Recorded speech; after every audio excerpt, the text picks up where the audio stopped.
Question number 1 unsolved. Amit भाई नरेंद्र भाई are in partnership sharing profit and losses equally underline equally. मतलब उनका जो भी पीएसआर रहेगा इक्वल रहेगा, 1:1 में डिवाइड होगा. From the following trial balance and adjustment given below, you are required to prepare trading and profit and loss account for the year ended 31st March 2019 and balance sheet as on that date. In short सब बनाना है. सबसे पहले आपको plant and machinery दिया है जो asset में जाएगा, बिल्डिंग असेट में, सनरेटर असेट में, परचेस ट्रेडिंग के डेबिट में, bad debts profit and loss account के डेबिट में, सेल्स रिटर्न सेल्स में से होगा माइनस 10% गवर्नमेंट बॉन्ड, मतलब आप लोगों ने गवर्नमेंट बॉन्ड में पैसा लगाया, योर इन्वेस्टमेंट. इन्वेस्टमेंट कहाँ पे जाएगा? असेट में. और ब्रैकेट में कुछ लिखा है, इसका मतलब उसके ऊपर कुछ हिडन एडजस्टमेंट है. इंपोर्ट ड्यूटी ट्रेडिंग के डेबिट साइड में, मटेरियल परचेस करते टाइम आप कुछ खर्चा कर रहे हो, कुछ ड्यूटी पेड कर रहे हो, that is import duty. Legal charges PNL debit, motive power trading debit, warehouse rent profit and loss account debit side, cash in hand asset, cash at bank asset, advertisement profit and loss debit side, bracket में लिखा है 2 years. इसका मतलब है उसके ऊपर again hidden adjustment है.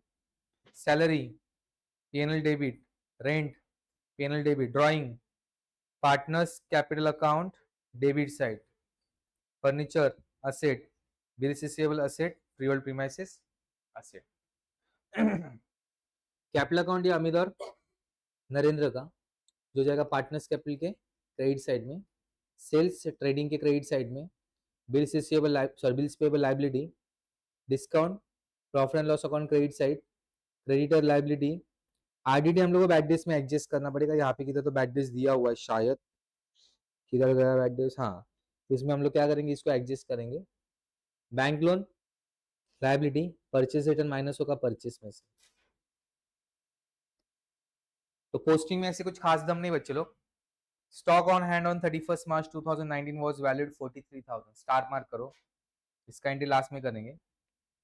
Uninsured goods worth ₹8,000 were stolen, again star mark करो, आपके गुड्स चोरी हो चुके हैं.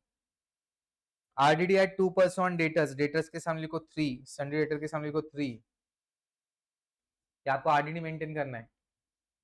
Next, Mr. Patil, our customer become insolvent and could pay his debt of ₹500. Debtor के सामने लिखो 4. Outstanding expenses rent ₹800, salary ₹300. Rent और salary के सामने 5 लिखो. Rent और salary के सामने 5 लिखो. Depreciate building by 2,500 and furniture by 1,800. Building और furniture के सामने लिखो 6. Building और furniture के सामने लिखो 6. तो एडजस्टमेंट यहाँ पे मार्क करके हो गए अपने. स्टार्ट करें.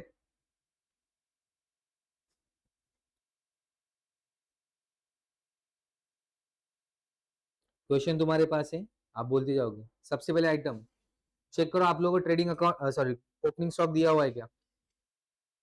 दिया है क्या समय ओपनिंग स्टॉक? समय ओपनिंग स्टॉक है क्या? नहीं है ना? अरे नहीं है ना? तो लाइन से स्टार्ट करते. पहला आइटम कौन सा है? चलो असेट साइड में मेरे साथ में लिखो. क्या बाद में लिखोगे? बाद में लिखोगे. चलो देखो फिर पता दे जाओ. पहला आइटम है प्लांट एंड मशीनरी. कितना है प्लांट एंड मशीनरी का वैल्यू? एडजस्टमेंट है क्या? नहीं, तो डायरेक्ट आउटर में. प्लांट एंड मशीनरी के बाद क्या है? बिल्डिंग. एडजस्टमेंट है क्या? तो इनर में लिखेंगे. कितना बिल्डिंग का वैल्यू? क्या बोला एडजस्टमेंट में? कितना परसेंट? क्या डायरेक्ट वैल्यू दिया है? वैल्यू दिया है ना. तो लेस डेप्रिसिएशन 2,500 लेस किया, आउटर में गया 72,500. असेट का वैल्यू कम हो गया, प्रॉफिट है लॉस? लॉस. लॉस दिखेगा पीएनएल के डेबिट साइड में. तो पीएनएल के डेबिट साइड में एक लाइन छोड़ के लिखेंगे 2 डेप्रिसिएशन ऑन ऑन बिल्डिंग है ना. बिल्डिंग और एक एसेट के ऊपर डेप्रिसिएशन आने वाला है फर्नीचर के ऊपर, बराबर. तो उसका सिर्फ नाम लिख के रख रहा हूं मैं यहाँ पे. तो बिल्डिंग के सामने लिखूंगा 2,500.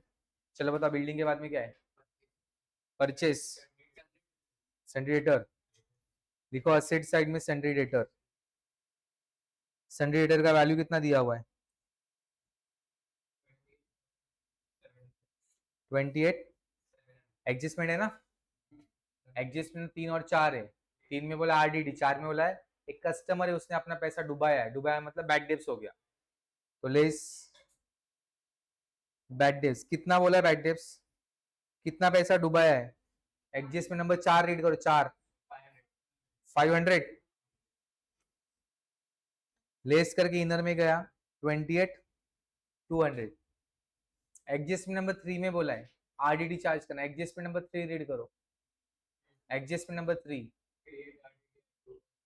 2% ऑन डेटर ना, लेस 2% आरडीडी, 28 200 के ऊपर 2%, कैसे निकालेंगे 28 200 इंटू 2 अपॉन 100, 0 गया 0 गया 0 गया 0 गया, 2 2 जा 4, 2 8 जा 16, 1 कैरी, 2 2 जा 4 प्लस 1 5, कितना है 564, आउटर में गया 27,636। अभी आरडीडी और डेटर का सेकंड इफेक्ट देने से पहले चेक करो, आप लोगों को क्वेश्चन में पहले से बैड डेब्ट्स दिया हुआ है, कितना दिया है 500, तो 500 प्लस ये 500 प्लस ये 564, कितना होता है 15,1564 बराबर। बट तुम लोग आरडीडी का वैल्यू कितना दिया है, क्रेडिट साइड में आरडीडी दिया है, चेक करो 2700, वो ज्यादा दिया है ना, जब ज्यादा रहेगा तो हम लोगों को आरडीडी का इफेक्ट पीएनएल के क्रेडिट साइड में देना है, बाय आरडीडी 2700, फिर उसमें से सारे आइटम लेस करोगे, लेस बैड डेब्ट्स, जो ओल्ड वाला दिया, ओल्ड मतलब ट्रायल बैलेंस में दिया वो भी 500 है, लेस करके आया 2200, लेस करेंगे बैड डेज जो अभी हम लोगों ने लेस किया डेटर्स में से,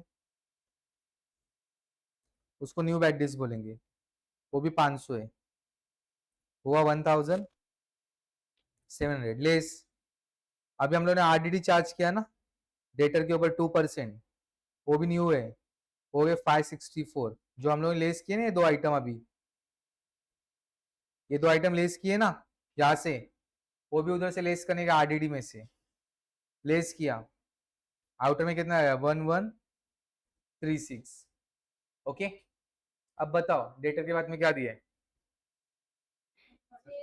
परचेस, ट्रेडिंग के डेबिट साइड में 2, परचेस कितना वैल्यू है परचेस का 85,500, क्रेडिट साइड में रिटर्न दिया गया, चेक करो परचेस रिटर्न क्रेडिट साइड में दिया है ना, दिया तो उसको लेस करेंगे यहाँ से, लेस रिटर्न कितना है रे, आउटर में गया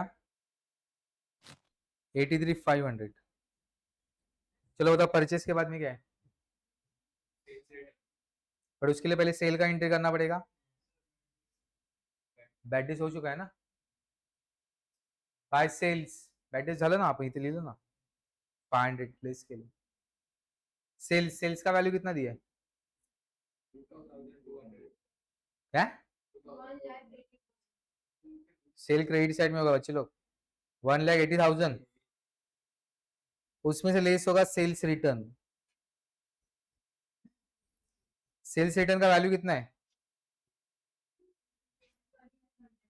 2,200, आउटर में गया 1,77,800, चलो बताओ सेल्स रिटर्न के बाद में क्या है, सेल्स रिटर्न के बाद में क्या है 10% गवर्नमेंट बॉन्ड असेट साइड में, 10% गवर्नमेंट बॉन्ड, कितना वैल्यू है रे 40,000, चलो देखो उधर ब्रैकेट में कुछ लिखा है क्या, लिखा है क्या, क्या बोला है, गवर्नमेंट बॉन्ड परचेस कब किया है अक्टूबर में, अपने ईयर एंडिंग 31 मार्च है, अक्टूबर से मार्च तक कितने महीने होते हैं, अक्टूबर नवंबर दिसंबर जनवरी फरवरी मार्च, 6 महीना हो गया, तो 6 महीने का इंटरेस्ट कैलकुलेट करना हम लोग, कैसे करेंगे देख लो, 40,000 का बॉन्ड है, उसके ऊपर 10% बोला है, इसलिए 10/100 लिया, कैलकुलेशन में कितने महीने हो रहे थे 6 महीने हो रहे थे, इंटू 6/12, इसका मतलब है 6 महीने का इंटरेस्ट बाकी है, जीरो गया, जीरो गया, जीरो गया, जीरो गया, 6 1 जा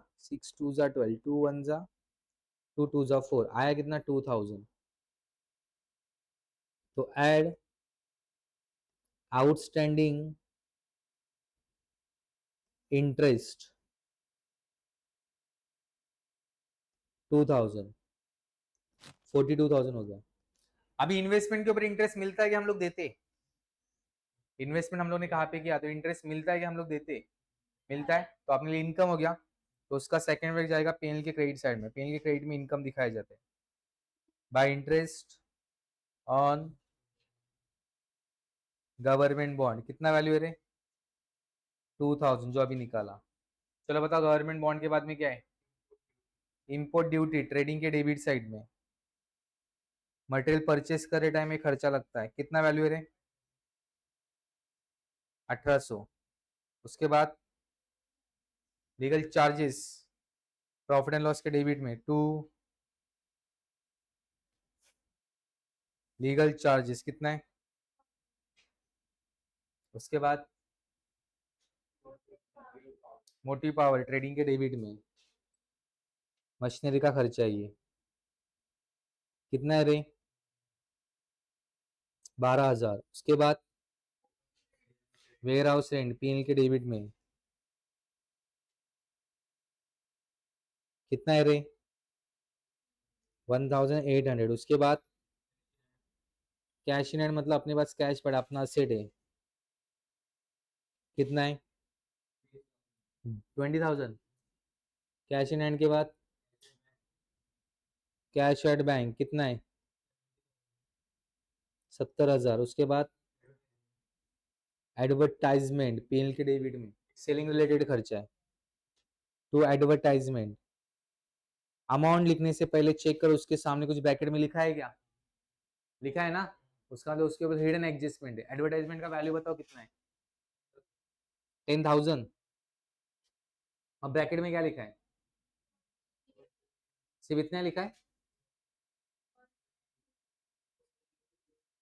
1 जनवरी को स्टार्ट हुआ है और फॉर 2 इयर्स। एक चीज बताओ, हम लोग का ईयर एंडिंग 31 मार्च है। जनवरी से मार्च तक कितना महीना होता है? जनवरी फरवरी मार्च, 3 महीना। यस और नो? 3 महीना हो गया, बरोबर। अब कितने साल के लिए लिया है? 2 साल।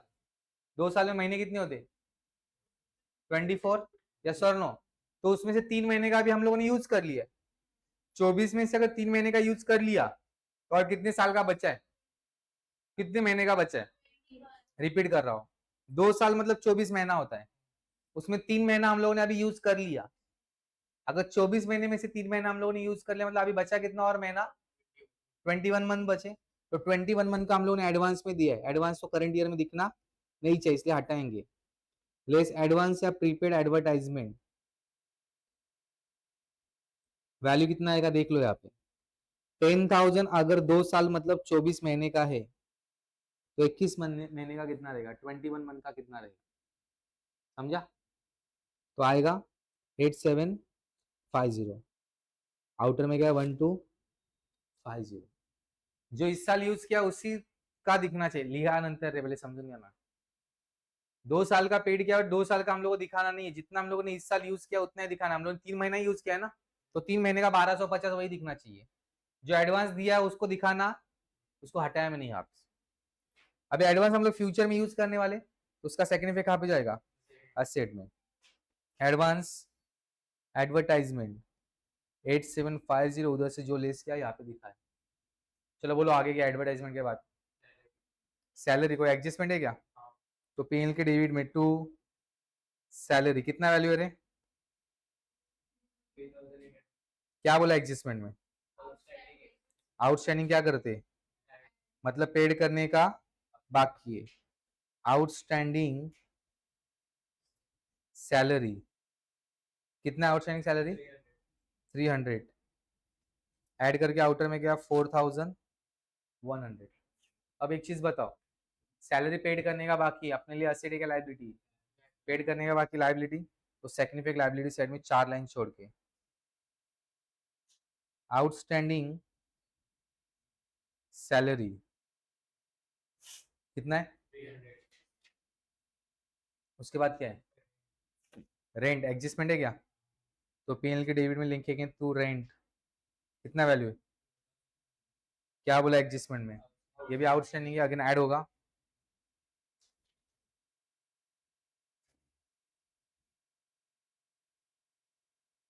कितना वैल्यू है आउटस्टैंडिंग रेंट का? 800। ऐड किया, आउटर में क्या है? 2300। डन। अब ये भी पे करने का बाकी है, तो अपने लिए बन गया लाइबिलिटी, तो सेकंड इफेक्ट जाएगा लाइबिलिटी में। जो भी एडजस्टमेंट में से उठाओगे उसका दो इफेक्ट आप लोगों को देना है। आउटस्टैंडिंग रेंट कितना वैल्यू है? 800। चलो बताओ रेंट के बाद में क्या है? ड्राइंग डेबिट में दिया है, तो पार्टनर्स कैपिटल के डेबिट में टू ड्राइंग, कितना वैल्यू है ड्राइंग का?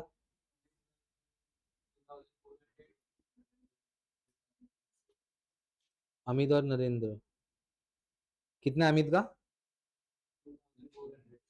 और नरेंद्र का?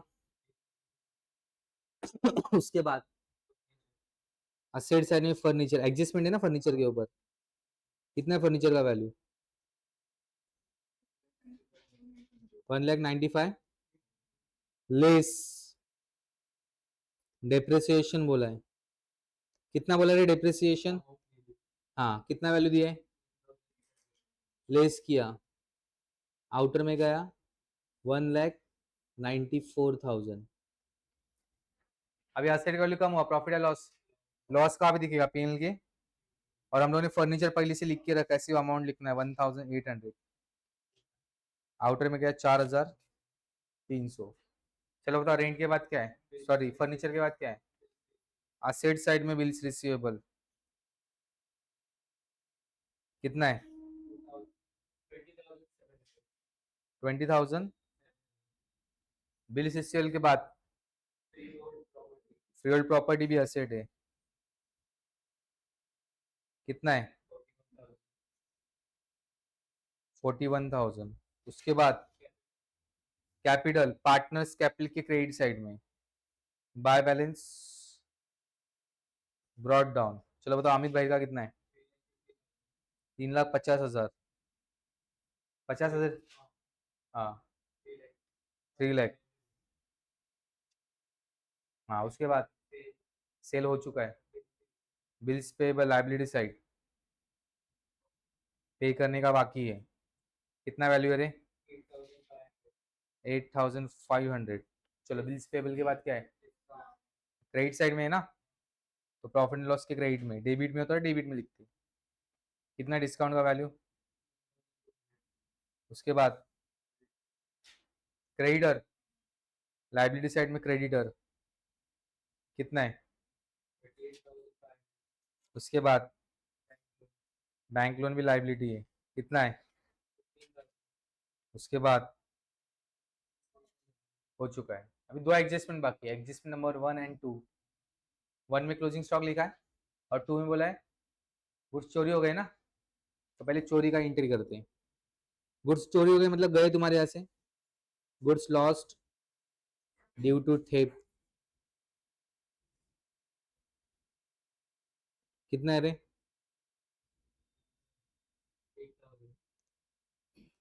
अभी गुड्स चोरी हो गए मतलब गए, तो ट्रेडिंग के क्रेडिट साइड में, चोरी हो गए तो प्रॉफिट है क्या लॉस है? लॉस डेबिट साइड में, टू लॉस बाय थेफ्ट, कितना है रे? 8,000। डन। अभी क्लोजिंग स्टॉक बोला है ना, तो ट्रेडिंग के क्रेडिट साइड में बाय क्लोजिंग स्टॉक, कितना है रे? 43,000। और क्लोजिंग स्टॉक अपने लिए असेट है, इसलिए सेकंड इफेक्ट जाएगा बैलेंस शीट के asset side. Closing stock 43,000। Done. कुछ बाकी और? 41 है का?